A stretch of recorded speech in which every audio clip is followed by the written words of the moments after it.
Good evening, everyone, and welcome into a special preview of Tennessee's matchup against Mississippi State down in Starkville this weekend. Tucker Harlan and Andrew Miller of the Voice of College Football Network with you. If you guys are watching me on the Tennessee channel or my X account, you're probably wondering why there's this funny looking Mississippi State logo in my background. Well, this is the ultimate crossover edition that you're going to get ahead of this week's matchup. Andrew is a representative of our Mississippi State channel here on the Voice of College Football Network. He is our expert on the Bulldogs. Andrew, how are you doing on this Tuesday night? I'm doing fantastic. I do want to let it be known you were the one who said that orange can be a little bit brash to have as the background. So we could have gone with orange. I didn't tell him he had to do maroon, but no, I'm really happy to be here. Fun to talk about what should be a really exciting matchup in Starkville this weekend. Absolutely, and especially another fan base in Mississippi that you guys don't like too much, Andrew. They don't like the gaudy orange, but no, we love it up here, even if it looks like the construction cones on Tennessee's campus. But it's going to be a fun matchup this weekend in Starkville. You know, last year when these two met, it was a game that, it's an SEC game and it's not somebody that Tennessee played every year. So I guess it was something to look forward to in that respect. But honestly, the Mississippi State was dreadful last season, and the game.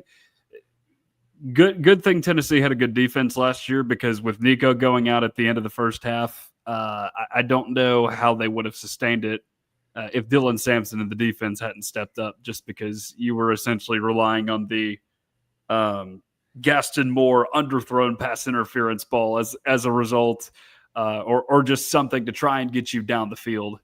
But no, I was there last year. Good to see Tennessee win that game, but I'm hoping for a more competitive matchup this year for sure. Yeah, last year was not a lot of fun if you're a Mississippi State fan. As a younger fan, and I'm 27, but so it's not like I'm super, super old, but at the same time, I had not seen that version of Mississippi State. That would have been, 20 years ago. That was a thing. Talking about a 2-10 type season. And yeah, last year was definitely rock bottom, but it does look like Jeff Lebby's got this program moving in a much better direction right now. So should be a better matchup this time. Yeah. And I got to say, it's not often that I pity other SEC fan bases, but it's a tough situation to be in, like Mississippi State was last season. You're 2 years removed from one of the most iconic figures in college football passing away very tragically. I guess I would not call him the father of the air raid, because that is ultimately Hal Mumme, but he at least kept the tradition going on, brought it to the SEC. And of course, a very likable character off the field as well. You see all his post-game press conferences, and, glad to see that they are glad to see that they are at least competitive again. Because that's something that was missing for a little while, even with Zach Arnett in that 5-7 season. Yeah, it has been a tough couple of years, and yeah, losing Leach at the moment that you did, because when you hired Leach, it was always going to be a little bit of a build up, because hey, the guy was going to do things his way and build a program his way, and you're cool with that because it's Mike Leach, and you've seen the proven results. And right as State kind of looks like they're about to break through, he passes away, and they were put in a tough situation in terms of the university. You didn't have an athletic director at the time. Yeah. And they felt like they needed to stabilize things. And look, Zach Arnett at the time was beloved amongst State fans. He had been fantastic as a defense coordinator for a few seasons. And many people were saying, like, hey, man, whenever Leach does hang it up, it would make sense to go to Arnett. He felt like a big part of what they were doing. So you understood why they promoted him at the time they did. But ultimately, he just was not ready for that moment, made some changes he didn't need to make, both to the staff and to what they were doing schematically. And I just think in general, he was not ready to be a head coach, and things fell apart really quick. And you kind of got a situation last year. I know people talk about the portal NIL era as like, well, there's no such thing as a year zero anymore. Last year was kind of a year zero for Jeff Lebby. There was a lot of wiping the slate clean and building up because of the situation you were in. Yeah. And that's something that ultimately you were going to have to brave if you were in the Mississippi State athletic program. Football is your biggest moneymaker, regardless of what the fans in Lexington say. It is your biggest moneymaker, and it's a hard thing to go through. I know. A lot of different places have gone through that. Tennessee has gone through it to some extent. Had an 0-8 season in SEC play in 2017. But some places, it's easier to build back up from it. Places like Florida, for example, they've had a lot of bad seasons, but they could go out and hire somebody and then win 11 games the next season. That's just how that place works. Sure. Yeah. And unfortunately, not all programs are created equal. But again, it is very good to see Mississippi State be competitive again. And there's not really a team this year. Now that you have Mississippi State competitive, you can't point to a team in the SEC and say they are complete garbage this year, which I think overall is a good thing for the league. Probably so. I mean, the team in Lexington you mentioned might be pushing towards that, but I don't want to just dunk on Kentucky here. I know that I'll leave that to the Tennessee fans, but no, you're right. It is a little bit different where you have a program that at least looks, if nothing else, Mississippi State has gotten back to a point of competence, which it could not be said for the program a season ago. When you get blown out at home by Toledo, you are not a competent football program, and they've at least gotten back to a point of somewhat respectability. We'll see if they can build off this 4-0 start. Conference play certainly is about to ramp up, and it's about to get a whole lot tougher. So we'll see what the season actually holds for them. But nothing else, I don't go into every single week now thinking, all right, this is probably going to be a beatdown. That they at least will have a chance most weeks.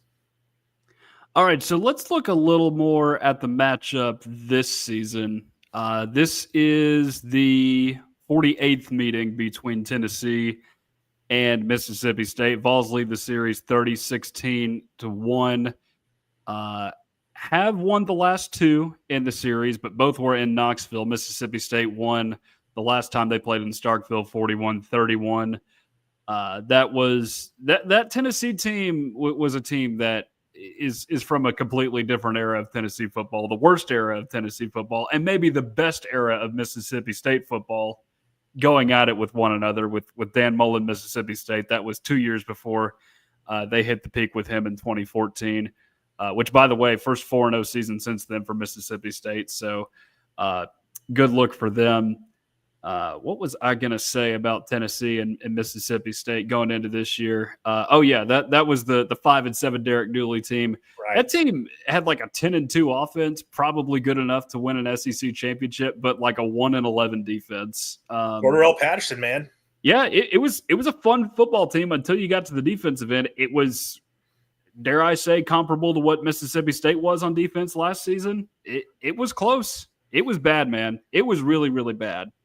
Just a completely wasted effort on one side of the ball because you had such a bad defense. But that's a little series history for you. One other thing I did notice, I think this is only like the 10th or 11th time these teams have played in Starkville, because you had a lot of meetings in Memphis in the 20th century, which it's kind of funny because, this day and age, fans look at games and in conference play and in neutral venues is something you absolutely should not do. But they were kind of a thing back then. Tennessee played Auburn. I don't know if it was Auburn as much, but Alabama for sure, in Birmingham a lot when they were supposed to go down to Alabama. And then Ole Miss and Mississippi State played Tennessee and Memphis quite a bit in those years as well, up there in Memphis. So, and Memphis too is, I guess, a pretty diverse city when it comes to SEC fan bases, because obviously you're in Tennessee, you have a lot of Tennessee fans, but it's not the closest SEC school to Memphis. Those would be Ole Miss 1 and the Mississippi State 2. So gets a little bit more of a neutral feel. Of course, you got Wupig-Sooie knocking on the door just west of the river as well. So a little bit of Alabama in there, but just kind of a funky tidbit that I found. And correct me if I'm wrong, Andrew, this is the first time they have worn all white since 2000 at home, that being Mississippi State? They actually did it last year. Did they? If I'm remembering right, the game against Florida last year, they wore white uniforms. I can double check that real quick. They've done all white at home. 2012. So it's funny. So the uniform situation here, Mississippi State is honoring the 20-year anniversary of 25 years of the Snow Bowl team from 2000. State played in the Independence Bowl against Texas A&M, which why are we honoring an Independence Bowl? It's because that was a very weird game where Shreveport, Louisiana had a blizzard move through. That's so strange. Yeah, and Shreveport, Louisiana having a blizzard. State was wearing all white uniforms, including a white helmet. I think it was their first time wearing a white helmet at that point in like 20 years or something. And they're in all white, and it's a blizzard, which was a very kind of created a very unique scene on the field. And it's a legendary game in MSU history. That was a pretty good team. That team was weird. They beat the SEC East and West champions, but they lost some other games, so they didn't go to Atlanta. But it was a fun game. It's one of the top games in Mississippi State history. I honestly think part of this is sort of a move of trying to find a way to bring back the interlocking MSU logo that fans have not shut up about at all. If you have paid any attention to MSU Twitter over the summer, because I know that's a thing people obviously do, basically every tweet the football account put out, it was flooded with State fans telling them to bring back this logo. So I think they were kind of trying to find a way to do it, and you were able to work it into the throwback uniform because it was 25 years. A little weird you're doing it against Tennessee because they don't really tie into the series in any way, but I think they were just trying to find a big game to do it against. They have done this before in 2012, which was the first time A&M obviously joins the conference. State played A&M in Starkville, so it's like, hey, this is our first time playing each other since that game. Mississippi State wore all white uniforms in Starkville, and Johnny Manziel beat the crap out of them. So I guess the history does not bode well for Mississippi State when they've done this. But yeah, that's where the uniform thing is coming from. And but they have done the white at home a couple of times. Okay. Well, I knew about the interlocking logo thing. That was blowing up all summer long. And I do think that's one of the best logos that they've got. It's a good look. It is a good look. They did the one from like the 1970s against Vanderbilt a couple years back during the COVID season, right? Because they had it on the white helmet. I just remember seeing that. Like, what is that thing? But that is the retro. Flying M. Yeah, that's actually one of my favorite MSU logos. It was a logo that was honoring State's aerospace engineering program, which is a very weird thing that an athletic program would be wearing a logo for aerospace engineering, but that's what Mississippi State was doing. And I think it's a cool look. I loved those uniforms. I would love for them to do them again. Nice little throwback. Man, if only Tennessee had that idea when Josh Dobbs was around, you could have that would have been the good for Dobbs, out there as a logo sure. idea. Switch up from the Power T every now and again just for the Pastronaut. But that, of course, means Tennessee will not be wearing white on the road, which is interesting. Correct me if I'm wrong, Andrew. That Texas A&M game in 2012, were they wearing black jerseys on the road? A&M was wearing black jerseys on the road, yes. I think both, because they're both Adidas schools, so I think both State and A&M got like special uniforms for the game. I don't know if A&M's were for that game. I think that might have just been they had black uniforms and that's what they wore. But yeah. Okay. So that just made me think, what if Tennessee decides to go with the dark modes on the road? I don't think they'll do that because they do play a game right after Halloween this year. But the last time they had kind of a funky uniform matchup on the road, they absolutely hammered Jaden Daniels and LSU in Baton Rouge in 2022. So I don't know. Maybe that is something that bodes well for Tennessee. And like you just said, one of the last times Mississippi State tried it at home, it did not bode well. And that was with a pretty good Mississippi State team too, at least for their standards. What 8-4 that year in 2012? That team started the season 7-0. With like the Tennessee win to that point was kind of the big one, which as we came to find out, Tennessee was not that great that year. No. That team went into Tuscaloosa, number 13 in the country, playing number 1 Alabama, and there was a whole #We Believe mentality. And then State lost 38-7, and it wasn't that close in Tuscaloosa. They lost, including the bowl game, 5 of their last 6 to close the year, including getting embarrassed up in Oxford by Hugh Freeze in his first season at Ole Miss. So that's a team that's not super well remembered. They started off great, and then it fell apart real quick. That's Tyler Russell, right? It is. An underrated MSU quarterback. Had he not gotten hurt his senior year, he was going to have a lot of the school records as a passer. Hey, but if you don't have him hurt his senior year, you may not get introduced to Dak Prescott as quickly as you did. It all worked out. Yeah, it did work out in the end. There was a bigger purpose there for you. It's just like when Joe Milton got hurt against Pittsburgh a couple years ago. We may have never found out about Hendon Hooker at Tennessee. Right. It's just funny how those things work sometimes. Okay, so getting into the matchup specifically here, do want to talk a little bit about Mississippi State's offense first, because I got to tell you, and I'm not saying this to be complimentary. I truly do think that Blake Shapen is one of the most undervalued quarterbacks in the SEC right now. I could tell last year, even when Mississippi State was getting run all over the field by Florida, he was giving them a chance on offense. Maybe you could hang around in some games had he stayed healthy the entire year. What from your assessment, Andrew, has he brought to Mississippi State this year? What kind of life has he given them? Yeah, I think there's just a general, there's been a little bit better leadership. And that's not a knock on Michael Van Buren last year because he got thrown into a tough situation and frankly performed well. I mean, I know the game up in Knoxville, that was kind of his low point. He had a really rough go, but you're on the road against what was an outstanding Tennessee defense. I'm not surprised he struggled in that game. But Van Buren played pretty well last year, all things considered. But ultimately, Shapen was just a little bit further along in terms of being able to execute that offense, being a more veteran player. And look, he's been really good for State. I will say coming out of the last game, missed a few open deep shots down the field that you're wanting to see him connect on a little bit more, but he understands the offense. He understands how to get guys in the right position for what they want to do. Even only playing 4 games a year ago, getting that extra year of getting to learn Jeff Lebby's system. And that was something Lebby talked about in the preseason that in a weird way, it kind of worked out maybe for the best for State that they were able to get Blake back because you were able to have a quarterback who at least had a little bit more experience within the offense. And yeah, he does a good job executing it. He's not going to really be confused by what he sees from a defense when you're talking about a 6th-year player in college football at this point. Got a big enough arm to hit the deep shots that you want to take in this offense. Like I said, he just has to it's weird. He's overthrown Brennan Thompson a couple times, the guy who was running crazy against Arizona State, one of the fastest players in college football. I don't know how you overthrow him. Yeah, I don't either. He's done that a couple of times now, but if he can just key that in a little bit more. And look, in the last game, he used his legs a lot more than we had seen previously, which is something fans would like. It's kind of a balance with him because you want Shapen to be able to run a little bit more, but you also don't want him to take hits because of the injury history that he's had. And for whatever reason, his self-preservation rating is pretty low. That guy will go and take on contact he has no business taking on, which may not bode well against some of the guys Tennessee has on defense. But he's definitely a little bit of a gamer, and I do agree. He's been a really solid quarterback for State, and coming into the season definitely did not get much love, but I think that's more a product of being Mississippi State's quarterback than anything else. Yeah, and I kind of feel the same way as you about the quarterback taking those hits against teams he probably shouldn't.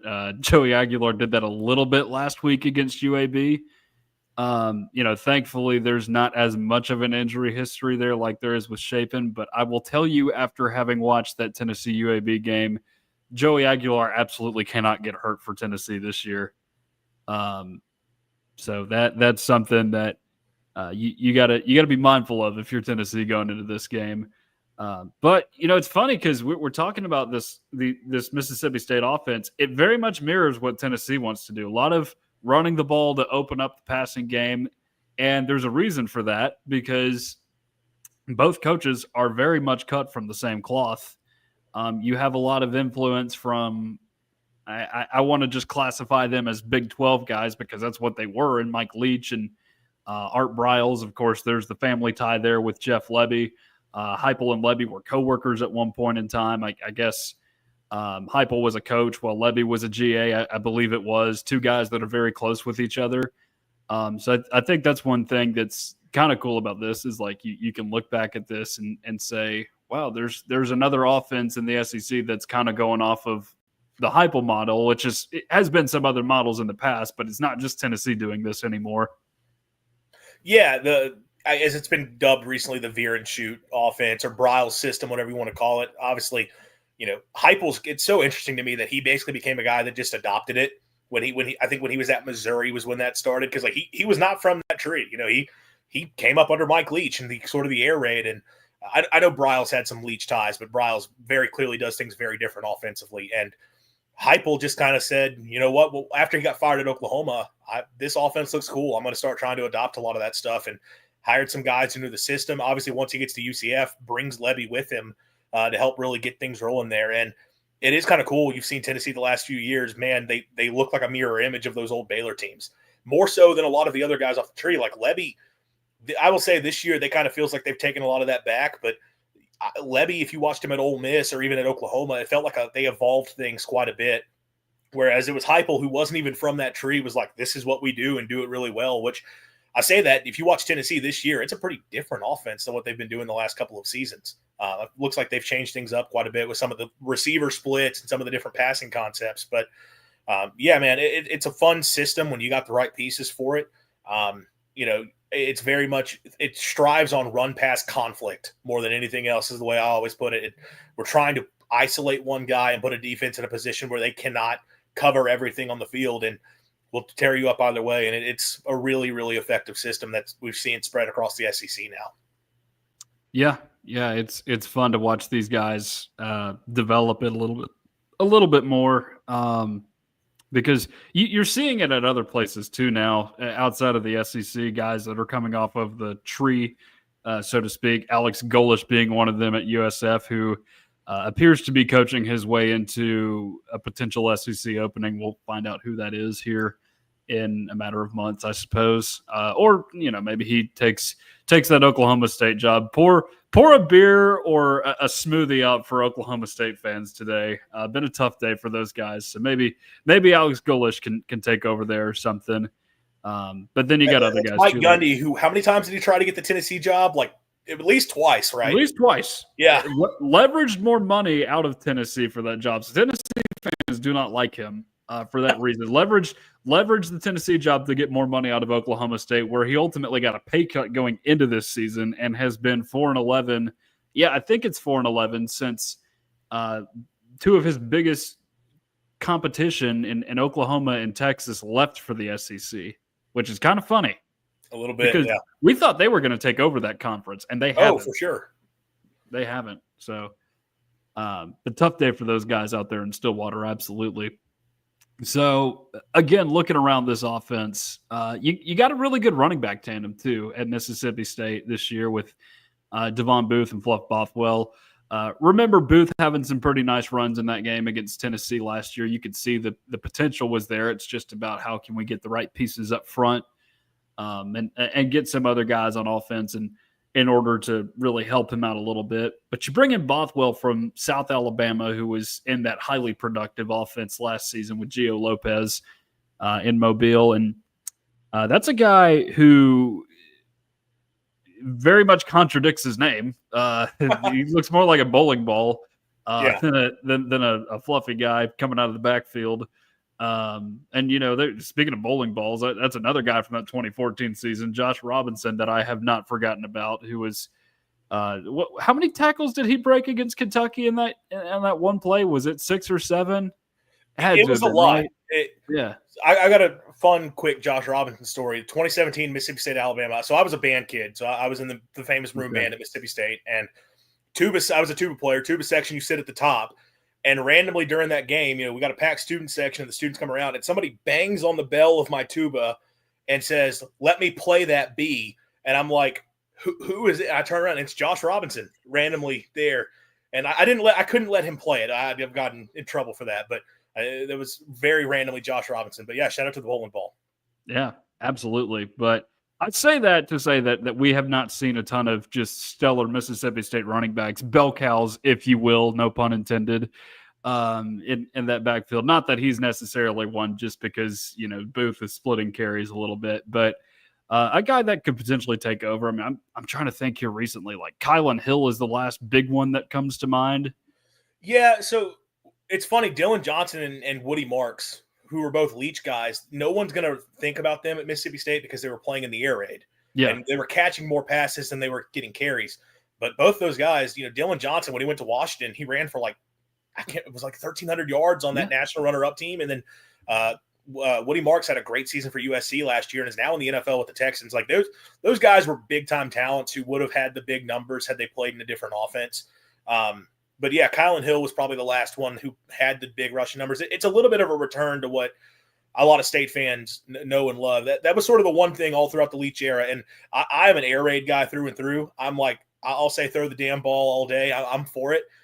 A lot of State fans are very much old school. We want to run game. Yeah, that's just sort of what the program has always been around. And there was always sort of that little bit of battle. Like we love Leach, but we want him to run the ball just a little bit more. You're getting a little bit of that return to what you had in the past under Mullen, where Mullen was churning out the 1,000-yard backs left and right during his time at Starkville. And that's really what the program has done for a long time. And yeah, Fluff, Bothwell, Devon Booth, those guys in the backfield definitely bring back a little bit of that. Bothwell especially has been really impressive these last couple of weeks. I think he has done such a good job of creating when the blocking up front has not necessarily been there and finding ways to continue fighting forward for yardage. Booth obviously brings that explosive ability. Like you mentioned, he had a couple big runs against Tennessee last year, really performed well down the stretch. It goes beyond those guys as well. Xavier Gaden is a young guy who's been very impressive. There's a lot of talent that State has in the backfield right now. Yeah. I'm really glad you mentioned that conflict of interest that we've seen here recently with Mississippi State and Mike Leach doing the air raid while it is traditionally a ground and pound program, because that's what it is. Every time you hear Greg McElroy talk about Mississippi State on SEC Network, he's just like, I hated playing those guys because they're big and they're physical and they want to beat you up. We'd win the game, but you'd feel terrible afterward because they try and beat you up. But that's no longer the case in some regards.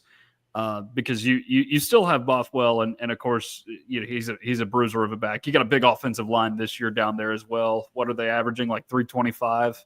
About it's they made an emphasis to get bigger and stronger up front this year, and like I said, the blocking still is not fully there. Pass protection has oddly been better than I was expecting. I thought they would struggle with that a little bit. They've done a decent job at this point protecting the passer, but the run blocking, it kind of feels like every game.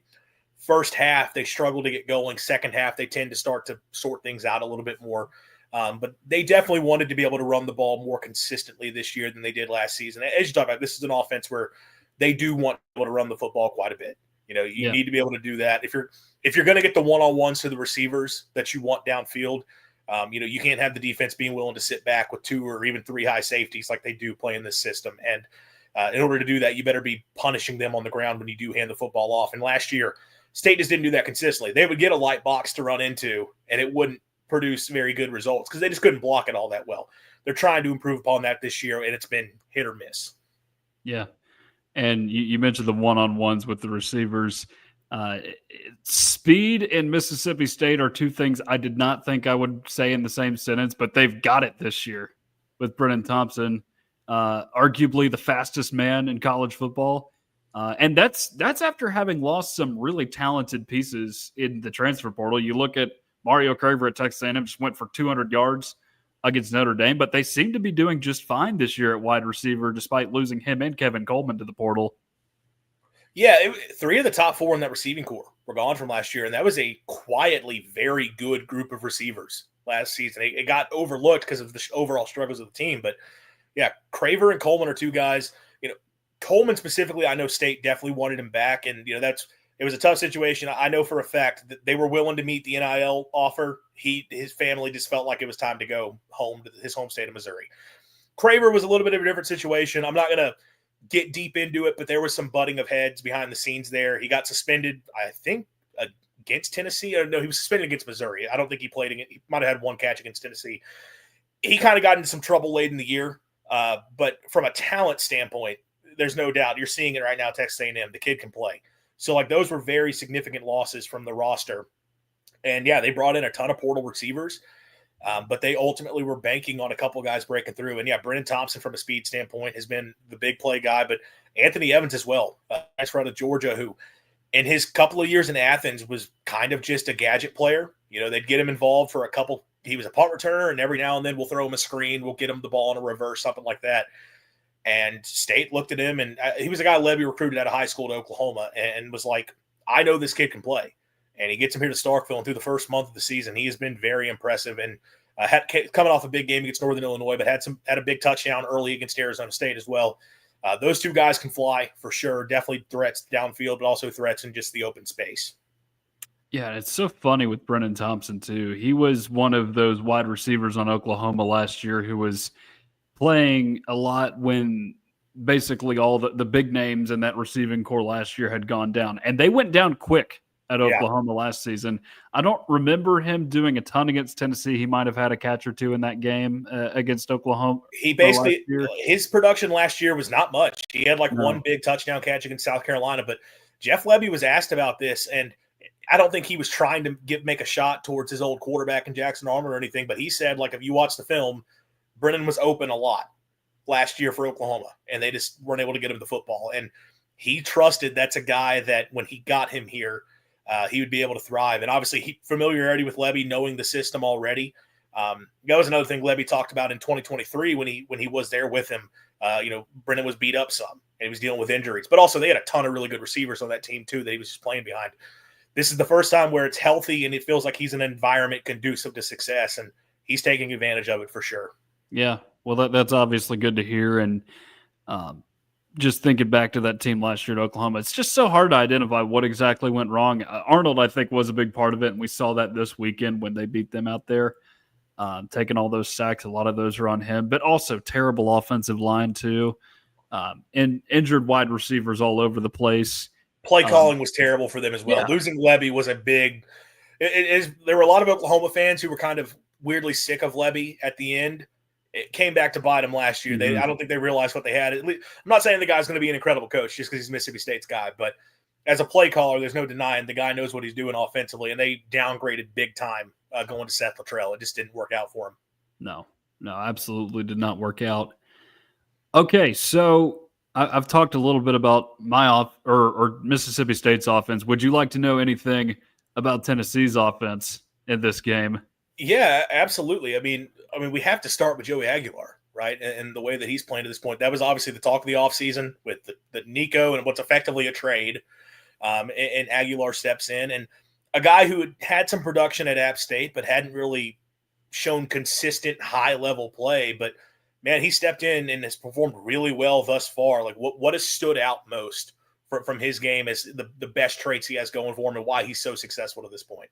Well, for one, he is much calmer right now, I think, than Nico ever was in passing situations, because Nico kind of came across as a calm guy last year in media settings. I guess you could say that, not that does a ton. Like, obviously, Joe Milton looked like a terrific leader, and I think he was a terrific leader, but just did not have it together on the field. But when Nico got out there on the field, it was clear that something was off all season long. You're making one read to a guy, and instead of going to your next read, you are crouching down like you're trying to take off with the football. Don't be doing that, because you can't make a throw when you're under duress and you need to throw the ball away, because if you can't get out of the pocket, you can't get out of the pocket. Let's face it. And that indecision ultimately caused, some of those sack numbers to balloon last year, as opposed to the year before with the offensive line. It's not like Tennessee had a bad offensive line last season. Looking at Lance Hurd specifically, that was a guy that was injured a little bit last season. It was hard getting him back in the fold in that game against Arkansas, just because, he hadn't played for 3 or 4 weeks. It's his first taste of an SEC game. It's on the road. So he looked like a liability out there, but he got better as the season went on so far. No complaints about him this season. But with Joey, obviously he's much more calm. He is far more decisive with the football than Nico ever was. And it impressed me too, Andrew, because they came out throwing the ball against Syracuse, which was not something I was expecting to see in that game, because as we mentioned with both of these offenses, they want to run the football more than they want to – well, no, they want to run the football and throw the football, but they would like to run the ball to open up the pass a little bit more. But instead, Tennessee came out slinging it early. So I was pretty impressed by that. And then also, you look at the Georgia game alone, Tennessee has not had that anywhere close to that kind of success against Georgia. You throw for 371 yards and 4 touchdowns against a team like Georgia, and I don't care about the 2 interceptions, because honestly, those were not entirely on him. You can do that against any team in the country, if you can do that against a Kirby Smart defense, because Kirby Smart is going to make adjustments. He did in that game. Tennessee maybe adjusted a little too late, but they did get a couple touchdowns there as the game went on, and ultimately forced it into overtime as a result.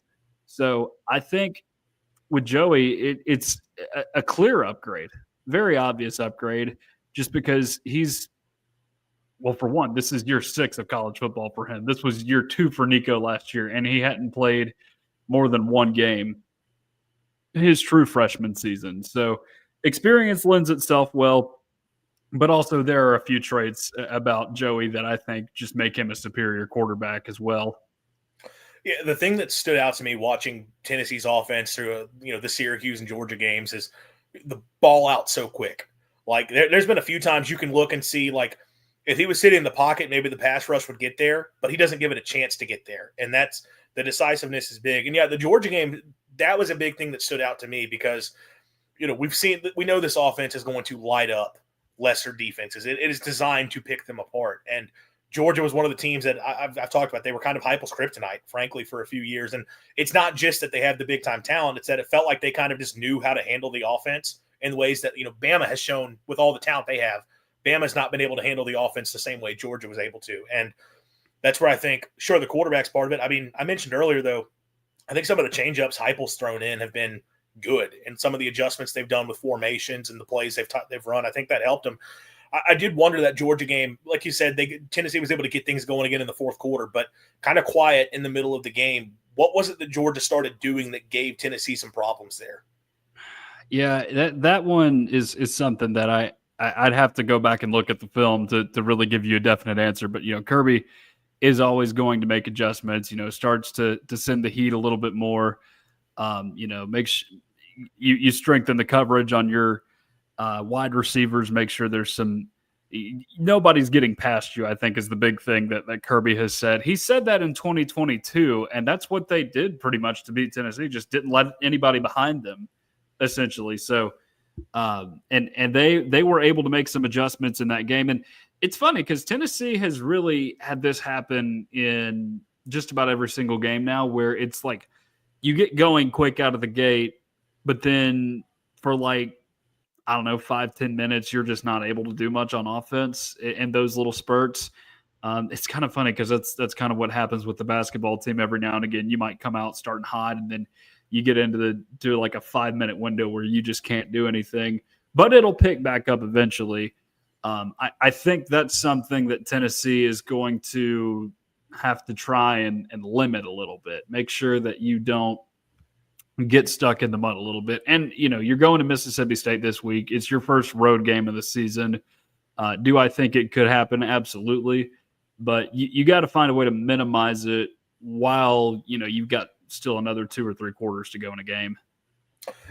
The skill talent for Tennessee offensively this year has really impressed me. And I'll admit, I had a ton of questions. And I understood, Nico did not – he had open guys last year that didn't hit. But I also felt like the receiver play didn't match what it was a few seasons ago when you had, a Jalen Hyatt, a Cedric Tillman. And you look at a lot of the young guys stepping in this year. You're losing Dylan Sampson at running back. Those felt like there was a lot of questions there. But, man, those guys across the board look like they've impressed at the receiving core and at running back. Who are the guys that have stood out the most to you so far? So I'm glad you brought up the wide receivers from a season ago because I think it's as simple as not having clearly defined roles in that position last season because you had guys with very different skill sets. You had Squirrel White, who's your quickest guy on the field, unfortunately going through some shoulder injuries. He portals to Florida State after the season. Brew McCoy, another guy that was banged up a lot of the season, was coming off a gruesome ankle injury against South Carolina from the year before. By far your best blocking wide receiver on the team, just a bruiser of a wide receiver.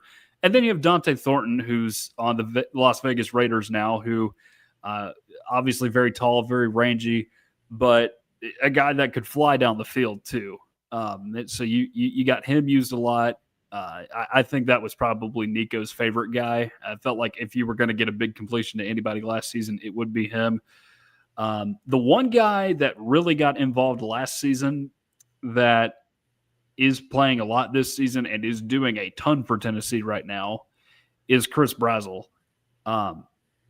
Pretty underwhelming season last year, if we're being honest. You get him from Tulane. He's coming off a phenomenal freshman year down there. And in the offseason, he's dealing with some injuries. He gets pulled over for driving on a suspended license without insurance, and suddenly you're just like, oh, man, this really stinks. Kind of hope he has a big season as a result. And you know what? So far, he's done a very, very nice job for this team. He's a different receiver than Dante Thornton in a way, but they physically resemble each other quite a bit. Both very tall guys, both go about 6'5", a little less than 200 pounds. So both rangy and speedy, which is a great combination to have as a wide receiver. And you've gotten two other wide receivers involved that were not as involved last season, one of which is Mike Matthews, who was a 5-star. I guess he might have lost the star, which, is something that happens whenever you commit to Tennessee. You lose that 5th star for whatever reason. That they don't like to buddy, you want to hear about players losing stars after committing to a school? Go to Mississippi State. That's what you need to do. All about that. Yes, you do. Mike Matthews has been productive for Tennessee in moments. He's got touchdowns against UAB and ETSU. Fairly productive game against Georgia as well. Syracuse game, he made some catches, but ultimately could have made a few more had he held on to the ball. Really, Syracuse had covered him well in that game, but he still could have made adjustments to where he could have caught the passes.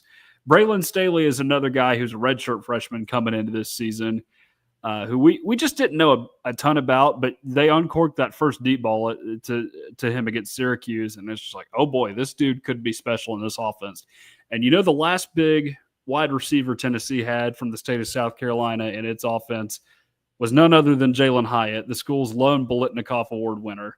So we love us some good wide receivers from South Carolina on the Tennessee Vols. Now, as for running backs, it's tricky this year because you're going to have to replace a guy in Dylan Sampson who was so versatile and brought so much to this team last season. He's actually improved his pass catching skills since he's left Tennessee, which is good for his NFL career. But one of the greatest running backs in school history. How are you going to do that? So they've got 3 guys that they've been rotating through these first 4 weeks of the season. To me, the 2 best ones that you have right now are Deshaun Bishop, who actually started his career at Tennessee as a walk-on, played at Carnes High School in Knoxville, and I think he is the best just straight-line runner on this team. You can see him make some big gains. Not nearly as versatile in the passing attack, but I think he is clearly one of the best guys on this team to hand the ball off to. That's number 1. Number 2, and this dude, I think honestly may be your most versatile and possibly your best running back on the team, and that's Star Thomas, who transferred in from Duke this offseason. I figured it would be either him or Bishop that got the call. Bishop has been the guy that they've been putting in the first series. Star Thomas has not played till the second or third series in most games, and I think that needs to change for Tennessee, honestly. You mentioned with Booth the ability to create a little bit and do yourself some favors if the blocking is not all there. That's what Star Thomas brings to this team. He might get hit initially, and then 7 yards later they'll tackle him for good. That's something that I think he brings to this team, and also a very versatile back in terms of just being able to make catches as well. You don't see Deshaun Bishop used as much in the passing game. Peyton Lewis, the other running back that they're mixing in there, not as versatile in the passing game, although they did option pitch a touchdown to him last week, so that was at least fun. Obviously rooting for a guy like Peyton Lewis to do well in a Tennessee offense because, Peyton and Lewis are 2 of the biggest Tennessee football icons out there. But I still think he's a step behind those 2 guys at the moment. This Tennessee offense, has been awesome. And I don't even want to say, ask is there a weakness, but is there like a weak point, something you look at that has kind of been, to this point, maybe not up to par, or has it just been kind of just all fantastic at this point? Well, I would be lying to you if there is one thing that I'd say is not something that I appreciate right now, and it's the fact that David Sanders has not played a game yet. That's the right tackle for this team, 5-star out of Charlotte. He's dealing true with freshman, right? Yeah, true freshman. He's dealing with some kind of like shoulder nerve thing, which is a little bit concerning. But he's been out for a while. We'll see if he plays in this game. Of course, availability reports are tomorrow night and all that jazz. But not having him hasn't actually been that big of a detriment to this team. I just would have liked to have seen him play just because I was looking forward to it. But overall, this offensive line has actually done a very nice job. They have only allowed technically 2 sacks on the season, one of which was on a botched exchange pretty much against Georgia, and the other one was in garbage time against UAB. So really, they haven't allowed a sack. It's just what the box scores are going to tell you. So they've actually done a good job, all things considered, especially with it being kind of a makeshift group at the moment. And you like what you got up there. It's just you'd like to get David Sanders back as quickly as possible. But other than that, other than the little spurts that I mentioned to you where they might drop the ball a little bit, I like what I see from this offense. And it was not something that I was expecting, just to see this free-flowing offense coming into the season, because you just had so many new pieces on the offense this year. Yeah, and you talk about that offensive line, just from what I've seen, even when I kind of mentioned this earlier, even when the blocking hasn't necessarily been great. I mean, one, Aguilar's getting the ball out so quickly, it hasn't mattered. Two, I mean, you mentioned the running backs. Those guys, just from what I've watched, I've seen some impressive plays where it wasn't perfect up front and they still made stuff happen when it maybe wasn't there. So, yeah, it's going to be a tough offense for the Bulldog defense to deal with. But on that note, do you have questions about the Mississippi State defense? I do. I sure do. Only a handful, but what are some portal acquisitions that Mississippi State has made this year?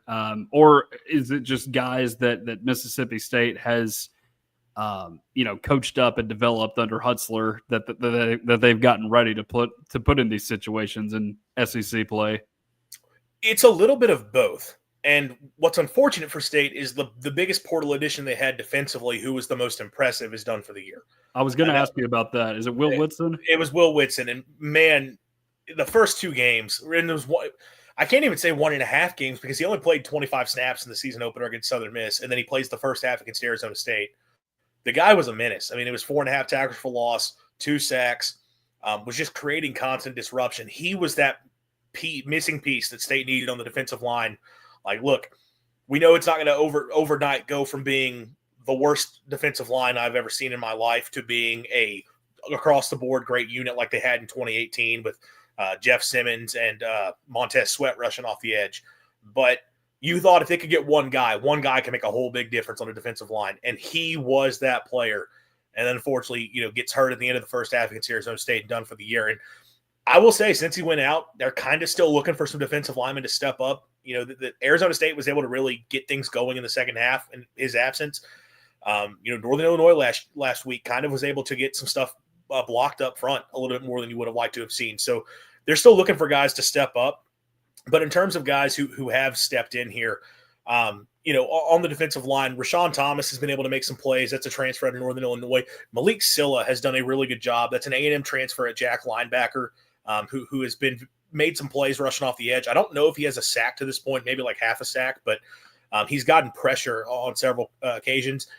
DJ Reed is a young defensive lineman transfer out of Auburn that none of us had any expectations for. It felt like one of those guys where it's like, all right, former 4-star who went to the others who didn't pan out and now coming to Mississippi State, and we just weren't hearing his name. He gets in early in the season and kind of made some really nice plays for them up front. So there's been some transfers on the defensive line stepping in, but it's also returning players. Deontay Anderson's a guy returning that has performed really well for them to this point. That's a fifth-year player who, to this point, had not really done much in his career. He looks like a different player this season. He's taken a nice step forward. Trevion Williams at defensive end is another player that has stepped in and been better. Calvin Dinkins that's a guy who had played 2 career games because each of the last 2 seasons he played the season opener, got hurt, and then was done for the year. And in both those games, made flash plays. You're like, man, that guy could be a big-time player. Finally healthy this year, and again, is making some of those flash plays for State at the interior of the defensive line. So it's a lot of guys coming back. You look at the linebacking core right now.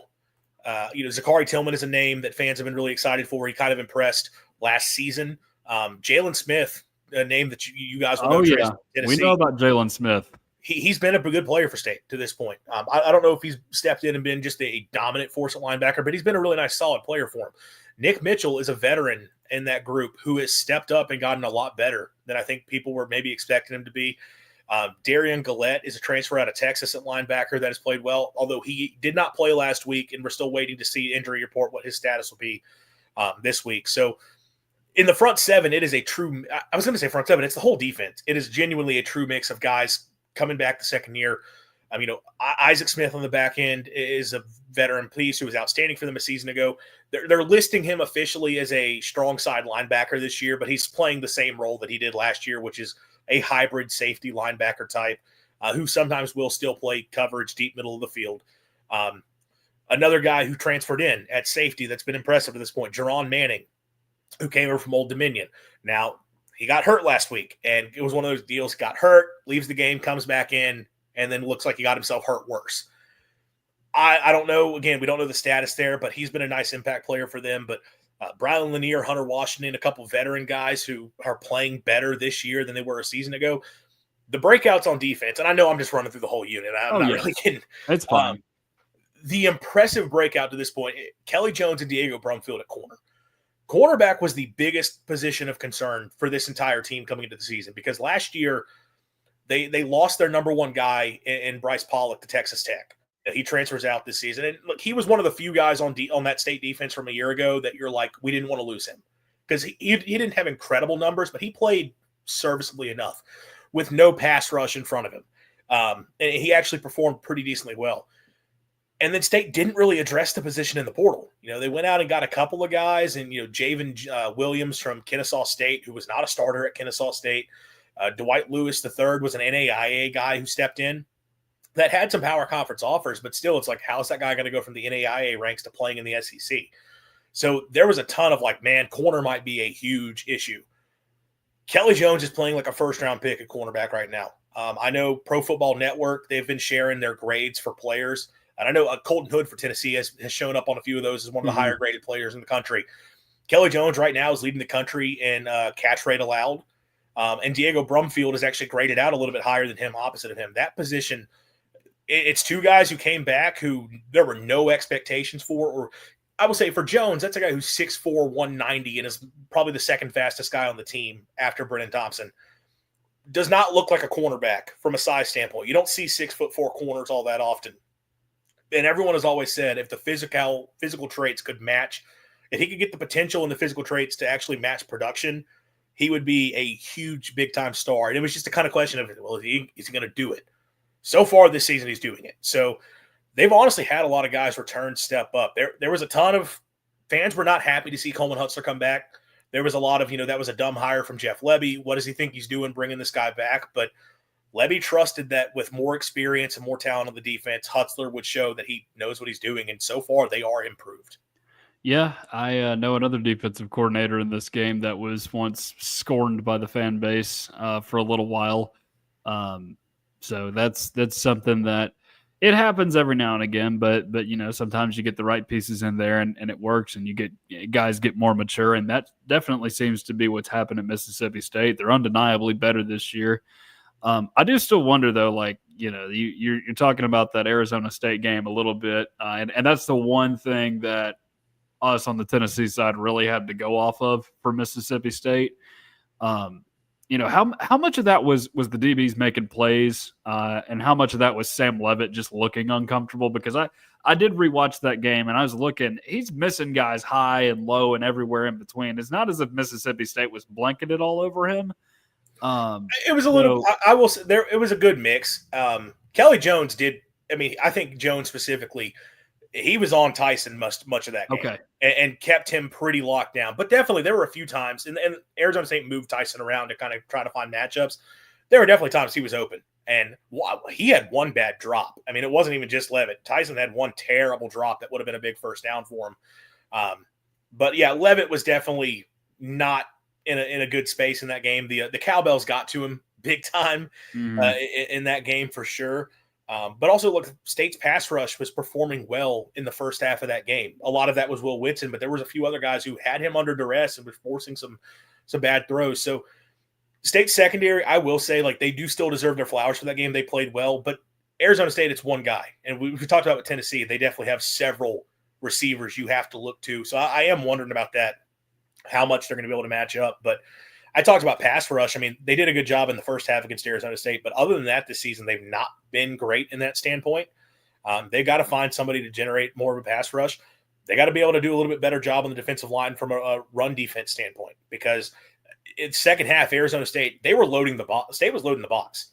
They were selling out to stop the run and ASU was still able to get put up front and run the football. And I don't know if that was just they adjusted to something that it took advantage of what State was doing, if it was just State was worn out, because State's offense had kind of started to sputter at that point in the second half.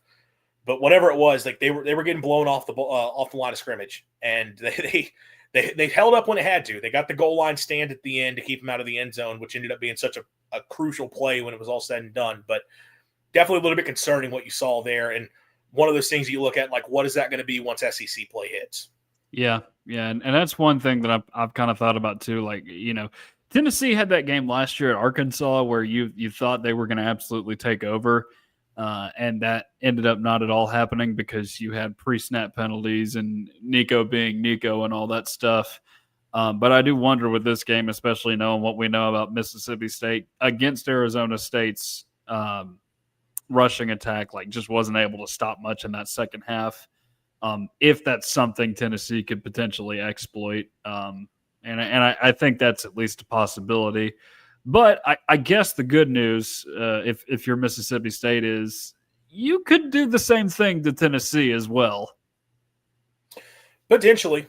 I mean, I was going to ask about the Tennessee defense here in a second, which you mentioned penalties. I will say that's been a big issue for MSU, both sides of the ball. I'm curious right now nationally where they rank in terms of penalties per game. If I can pull that up real quick.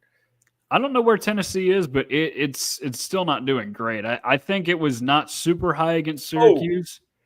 Mississippi State is, in terms of penalty yardage per game, they are 134th at 89 penalty yards per game out of 136 teams. That's about as bad as you can get.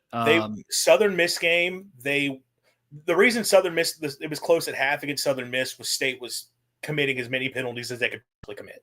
They were just getting in their own way. And it wasn't that Southern Miss was really playing all that well and keeping close. Their defense made a few plays. I'll give them that. But it was self-inflicted errors. And kind of the same thing happened this last week against Northern Illinois. It was close at halftime because Mississippi State just kept shooting themselves in the foot with dumb penalties. And it was both sides of the ball. A lot of holding calls on the offensive line. And defensively, just a few stupid lapses and just some formational stuff. Like, discipline has been an issue for State through these first few weeks. That's something they're going to have to clean up if they're going to have a chance against Tennessee for sure. So what you're telling me, Andrew, is that we're going to see a 4.5 hour long football game because you're going to see 1 million penalties and 1 million points scored by both of these teams. It's certainly possible. So I guess you're alluding to the Tennessee defense here because I do got some questions. I mean, please that do. That was a unit that I had high, I think everyone had high expectations for coming into the season. I know they lost a lot from last year, but they brought back so many guys who had played a ton because I know they rotated bodies so much a season ago. Just to this point, I mean, what is it that's kind of given them issues? And I know they still have made some nice plays here or there. It's not like it's a bad defense, or I don't know. Maybe your opinion is different on that, but what has been the issues for them so far as to why they've not quite lived up to those preseason expectations? So look, on paper, like if you're just looking at this roster preseason, you would think it'd be just fine. It's kind of been it's played out the opposite of what I expected with this Tennessee team. I thought we were going to see a good defense and an offense with some potential, but maybe not everything is there yet. Now it's this offense is stellar and the defense needs some work. And there's really one thing that I think has caused Tennessee a lot of problems defensively this year, and it's injuries. Tennessee has been without its two best corners for the last 3 weeks now. I honestly think there is a chance we don't see Jermon McCoy or Ricky Gibson in Tennessee Orange again at this rate because McCoy is going to go to the draft this year. I was going to ask about him in this game, like if you thought there was any chance of seeing him this weekend. He is mocked as a first rounder. I don't feel good about it. Maybe we get a bombshell here in the next 24 hours. He's looked okay in practice, as okay as you can when you're recovering from an ACL tear. Don't know what exactly Ricky Gibson is dealing with. It's something arm related though, because he was grabbing that arm in the first quarter of that Syracuse game, but he got hurt then. Another key injury up front, defensive tackle Jackson Moy, a guy who transferred in from Stanford last season, was used as more of a rotational piece this year, was supposed to take a bigger load going into this season. He gets injured in that Syracuse game, was out for a pretty lengthy period. Or down for a pretty lengthy period, has not returned to play yet. And then one guy that you lost before the season, he should be returning, I think, in the next couple of weeks, is David Hobbs at defensive tackle, a guy that's supposed to be a little bit more of a rotational piece this season. But overall, the defensive tackle is kind of thin, and it's just gotten thinner with those two guys being injured. So overall, that the interior of that defensive line, I worry about a little bit. Kirby Smart was running the ball on Tennessee. They finished with a solid outing on the ground. I think like 198 against Tennessee. Why did they keep doing it? Because Kirby Smart knew that Tennessee was thin there. So why not just run the ball up the middle, get 4 or 5 yards of play on first down? And then with the corners too, you mentioned Colton Hood, and he is doing well right now for Tennessee. He's been a nice find out of the transfer portal. You'll get him another year should he decide to stick around. The other guy you're starting at corner right now is 3-star corner Ty Redmond, who is a true freshman this year out of somewhere in Georgia around the Atlanta area. At least I think it's Atlanta, maybe somewhere in Alabama. I get these guys mixed up every now and again because I cover recruiting. But anyway, he's promising, but he's still young. And that showed up in the Georgia game because he's had to go against guys like, your 5-star wide receiver transfer at Syracuse and Jonte Cook, who they're really excited about this year up there in Syracuse. Georgia loaded up in the portal this year, man. Yeah. Zachariah Branch, Noah Thomas, Colby Young. They got a bunch of dudes in the portal that can absolutely tear you up. And that's something they wanted to address just with the situation last year where they had all the drops. So you got those guys in your secondary. You did have another blow in April in addition to Nico. You lost Jacoby Thomas to the portal going down to Miami. So you've been playing some sophomores there in Caleb Beasley and Idris Farouk so far.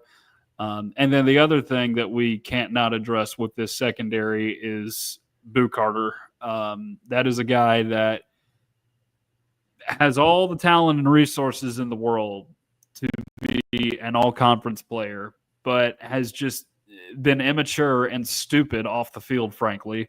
And it's cost him the trust of his teammates to where, you might stick him out there and he'll make it a nice play every now and again in special teams as a punt returner. But there's other moments that you look at him and he's looking like a liability out there for Tennessee. It's like a toxic relationship with him where eventually at some point you're just going to be like, hey, man, either get with the program or we'll send you on your merry way to the transfer portal. I know you technically can't do that, but that's where we are in college football right now. So there's definitely some things with this defense that need fixing, and I think a lot of it has to do with getting healthy, not so much scheme. I know last week was a little bit of a struggle defending the pass because Jalen Kitna threw for over 300 yards.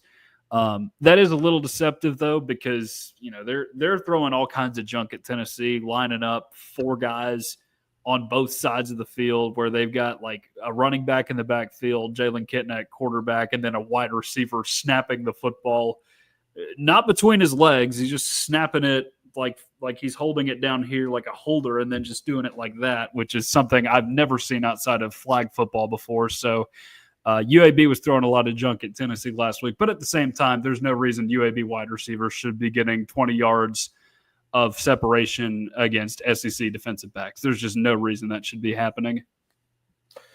I know you have some concerns with the defense, but what can be said is like the defensive front has been making a lot of plays. 15 sacks in the season, 30 tackles for loss.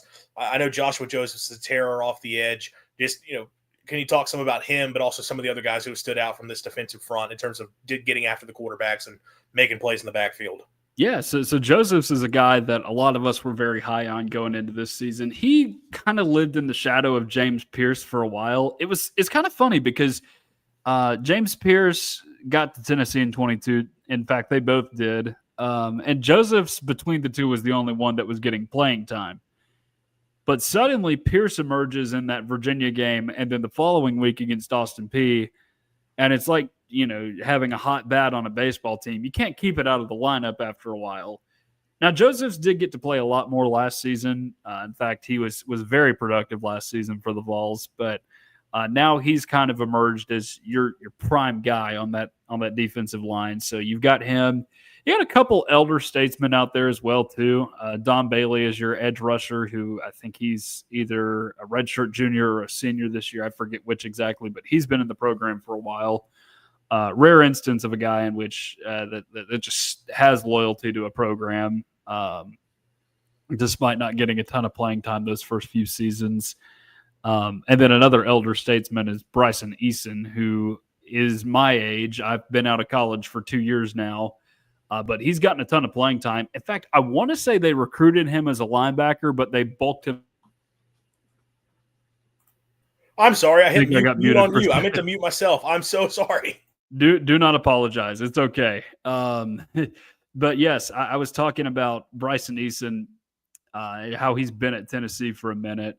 And he made some explosive plays last year for Tennessee on the defensive end. Had a big play in that Florida game in overtime, blew up Jaden Ball in the backfield, helped force that long field goal for Florida, and ultimately helped Tennessee get the victory in doing that. And then, of course, I can't not talk about the linebackers. Those two dudes have played more or less for 3 seasons now.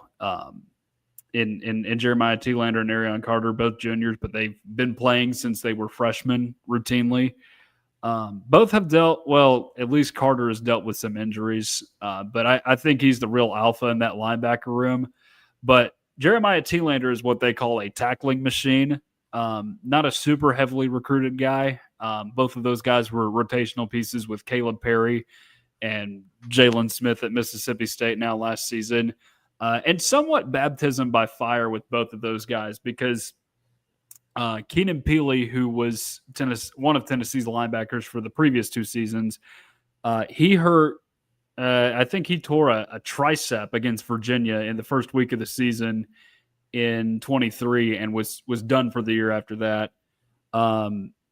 24, he makes it to the Florida game. And, of course, Tennessee had a Morgan Wallen concert the weekend of the Oklahoma game. So you have to install a new field.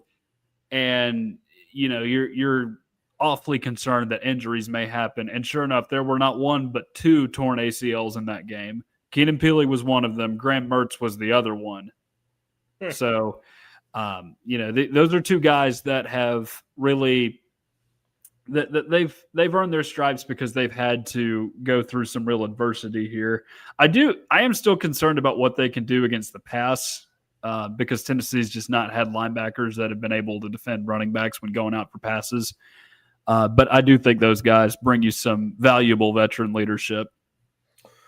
Last kind of big picture question I have for you, and then we could take this wherever you want to go to finish out today. But I know Tennessee first game on the road, and it's a Salad in Starkville. And I know Tennessee's going to bring a lot of fans, but it's supposed to be a pretty juiced atmosphere. I think what we saw against Arizona State, it might be more than that in terms of the environment at Starkville for this game.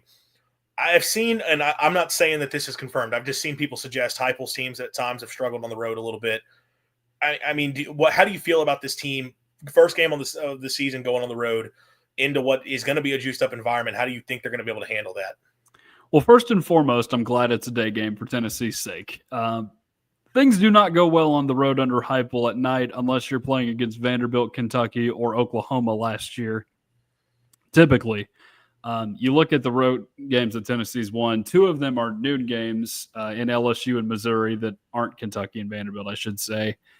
But there's always been that one where it's like Tennessee has lost that it absolutely should not have lost on paper. We won't count 2021 too much because that was the first year of the Heupel era. Sure. But you look in year 2, the South Carolina game, there's all kinds of crazy conspiracy theories about what happened that night. Shane Beamer's teams are so weird, man. They're terrible one year, and then the next year that you look up, they've got 8 or 9 wins. State, I don't think we've played him once since he's been here. Yeah. Been the coach. They weren't good that year. And State lost that game, and they weren't even good that year. But at the same time, I just find myself ranting about – when I have opinions on SEC football, I rant about Shane Beamer for whatever reason. His coaching irks me. But so I obviously I haven't dealt with like what you guys dealt with in 22. That was rough. Yeah, it's so strange, man. It's just like defense and special teams wins the day. Offense is optional. I don't know if I like that. I don't know if I like that. I don't know if that's sustainable coaching in the SEC. Maybe in the ACC where his dad was for a long time. But maybe. that may be the case. But no, I mentioned that game. That's one that Tennessee absolutely shouldn't have lost. You look back at the 23 season, hard to say which one it was that year. I did not expect them to win in Alabama, but they totally came unglued in that second half. Tennessee has not beaten Florida since I was a year old. I'm aging myself a little bit here, but it's actually been that long, and they don't play in Gainesville. I should say. This is the last opportunity for them to do that until 2029, I believe. Right. So that's a game where they slipped up a couple years ago. Florida went 5-7, so you could say it was that game, but Tennessee's also just cursed down there. And then you had the Mizzou game that year as well in 23, where they just got hammered in that second half. I was there for both of those games, the Florida and the Mizzou games, and they did not look good in that one. But I think part of that is Tennessee on paper was not nearly as good as it was a season ago, and you just had a good coach in Josh Heupel who was good enough to get them to 8 or 9 wins that season, as opposed to the Butch Joneses and Jeremy Pruitts of the world, who would have only won 4 or 5 with a team like that. And then you look at last season, Arkansas was absolutely that game. That's a team that on paper you were better than, and you just let the game slip. You couldn't score in the first half. You got up 14-3 at one point the second half, but you didn't keep your foot on the gas. You started coaching cute, trying not to lose the game because you're a little concerned that, Nico is not going to be able to make big throws when they matter. And, sure enough, the guy runs out of bounds just like Joe Milton did against Ole Miss in 2021. Which is part of the reason why we're not sad he left. But no, I think that is the big question most years with the Josh Heupel team is like, which one is it going to be? There's going to be one somewhere that he slips up and loses. And it doesn't usually play out well for Tennessee in odd years, with Georgia being at home and both Alabama and Florida or on the road, I should say. And you would going into the season, I didn't know for sure. I would have said Syracuse or Mississippi State. Syracuse was in Atlanta. We saw how that one went. Tennessee handled business. Mississippi State, it was just a matter of how they were going to do the first 4 weeks of the season, and sure enough, they've done well. So maybe it is this game. The cowbells are something that they do concern me a little bit with the pre-snap penalties, and like you and I both mentioned, a very penalized team in Tennessee. I think they had 10 for 82 against Georgia. The only game I'm not concerned about Tennessee potentially slipping up in this year is Kentucky, A, because I don't think Kentucky is very good, and B, because Tennessee does not lose to Kentucky. So I would say if there is a game Tennessee could lose this season that it's not supposed to, it's this one. But I also think the fact that Tennessee lost to Georgia 2 weeks ago will serve as a motivating factor going into this game. So that is at least something Tennessee has going for it. Well, there's also, Mississippi State getting that win over Arizona State. And I understand the Sun Devils are not world beaters, but that was a notable upset in the moment. Yeah. It was one of those things where State's kind of in the college football spotlight for just, an evening there. There's not going to be sneaking up on Tennessee in this game like they're walking into this game. I have to think Heupel will have them ready to go. And you talk about the night game thing, yeah, State fans are pretty ticked with that right now because, coming into the season, they were only given 2 options to even have a night game. They were not given any confirmed SEC night games. They were given 2 flex games. So it's this one, and then it's the Texas game that could be night games. When they just put in new LED lights, they finally, caught on to everybody else and put those in. And were able to put them to good use against Arizona State. It created a really cool environment. But it was like, are we even going to get to use these things in SEC play? And sure enough, the Tennessee game. And it's, why it is, because you have Georgia, Alabama that night, and the networks want every eyeball on that game if all possible. And, I'm not going to sit here and pretend there's a ton of people watching State, but hey, you guys got a big fan base. A lot of people are going to watch Tennessee play.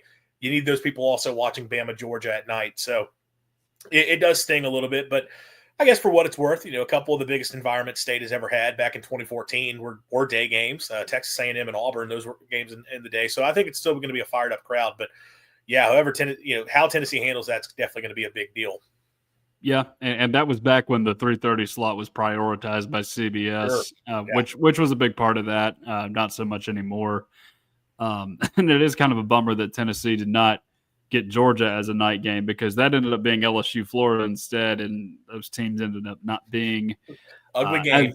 quite as advertised this year. And to be fair, Arkansas and Oklahoma are both flex games for Tennessee, and Vanderbilt is confirmed a day game, which if Vanderbilt is actually this good, maybe a little bit of a mistake, if we're being honest, because they might be deserving of that. But all the major networks want the bigger rivalries as their night games: the Texas and Texas A&Ms, the Egg Bowls, the Iron Bowls, all that fun stuff. The Egg Bowl's at 11 a.m. this year. On Black no, Friday. No. Yeah. Please move it back to Thanksgiving networks. It just hurts my soul to not see Ole Miss and Mississippi State just having their usual shenanigans on Thanksgiving night. Both fan bases have mixed feelings on that. Obviously you understand the Thanksgiving, the appeal of it, and getting that spotlight. I'll say a lot of the fans who want to go to the game don't like it because it's a Thanksgiving game. But I didn't really care either way. I was cool with it. But that's just, another example. I don't know if you've noticed this year in college football, there is not a single power conference game being played on a Thursday night the rest of the year. The Thursday night games this year are all G5. And hey, I love some good G5 football, but that's the product of what the NFL has done with Thursday night football and taking over that slot. Just college does not really have its space to shine, and they're trying to make Black Friday as big as possible. So yeah, the Egg Bowl is going to be a 11 a.m. kick in Starkville on Black Friday. Man, I hate that so much. Absolutely hate that. That game should not be played before 3:30. When was the last time it was played before 3:30? Do you know? Last year. It was a 2:30 game in Oxford last year. Oh, hold on, my bad. That's Central Time. I'm used to being on Eastern Time. 3:30 still. It was still an afternoon game last year, but the last 11 a.m. kick, I don't even know I think it was 11:30, 2009. Dan Mullen's first year. That was before. Yeah. That was when the kickoff times were still a little bit weird. But that game I think kicked off at 11:30 or either 12 o'clock, something like that in Starkville. So that was the last time it was that early in the day. Oh man, we got to get back to making it a nightly thing, because the thing with Ole Miss and Mississippi State is that they, no offense, they're not always competing for championships, so it's very much a blood feud, bragging rights for them. It's the game those two programs look forward to every year. So we got to make that a night slot game, because people do not understand how fun that rivalry actually is if you are outside of the South, obviously.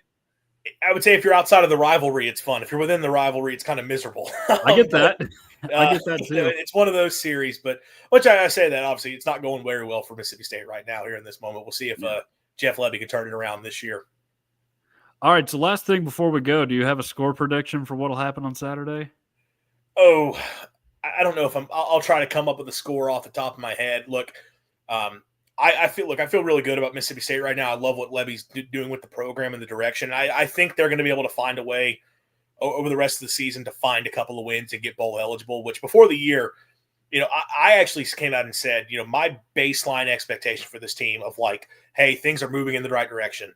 If you could, the 3 non-con games against lesser teams, win those and win them like you should, and then find at least one respectable opponent power conference and get a win in that game to show and don't get blown out in the other games. If you can show you can handle the teams you're supposed to and get at least one solid win for where this program was at, that was going to be a massive step forward.